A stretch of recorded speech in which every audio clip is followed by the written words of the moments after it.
آپ دیکھیں حضرت یعقوب علیہ السلام، ان کا غم اس لیول کا تھا کہ اتنا روئے کہ اندھے ہو گئے، لیکن ایٹ دی اینڈ بیٹا بھی واپس ملا، بادشاہ بن کے واپس ملا، اور بینائی بھی واپس آئی۔ حضرت ایوب کا میں تفسیر پڑھا تھا اکثر بھی، سورہ انبیاء میں کافی انبیاء کو اللہ تعالیٰ نے ڈسکس کیا ہے، اسماعیل علیہ السلام، ذوالکفل، سلیمان، داؤد، سب کے بارے میں نا پھر اللہ کہتے ہیں کل من الصابرین، all of them were patient, اور اللہ تعالیٰ نے ان پہ رحمت کی۔ بہرحال تفسیر میں پڑھ رہا تھا کہ ایوب علیہ السلام کو اللہ نے بہت پین سے گزارا،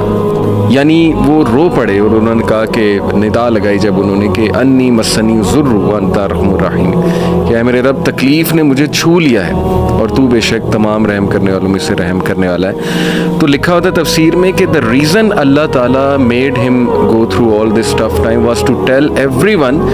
کہ میں اپنے پیاروں کو تکلیف سے گزارتا ہوں، یہ نہ سمجھنا کہ میں تم سے ہیٹ کرتا ہوں یا میں جو ہے وہ کوئی تمہیں پنش کر رہا ہوں، کیونکہ دیکھو اگر ایوب گزر سکتے ہیں اور انبیاء گزر سکتے ہیں تو مے بی اس میں بہت بڑی حکمت ہے، پین میں، غم میں، تو لیکن یہ کہ اینڈ میں ریلیف آیا۔ اللہ کہتے ہیں ہم نے اسے ریلیف دیا اپنے بندے کو، اس کے اولاد اسے واپس کی، وائف تو ساتھ تھی ہی لیکن یہ کہ اولاد بچھڑ گئی تھی۔ اسی طرح آپ دیکھیں زکریا علیہ السلام اولاد نہیں تھی، رو پڑے۔ مریم علیہ السلام کو ایک دن دیکھا کہ ان کے پاس پھل ہیں،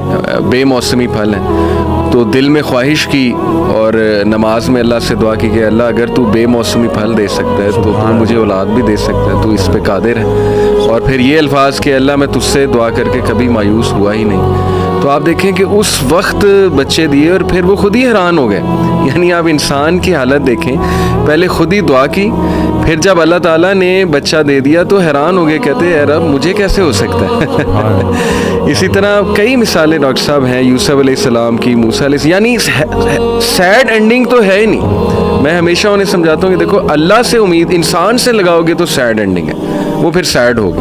اللہ سے امید لگاؤ گے تو کوئی نہ کوئی ریپلیسمنٹ آ جائے گی، کوئی نہ کوئی راحت آ جائے گی، کہیں سے کچھ آ جائے گا، اللہ سنبھال لے گا۔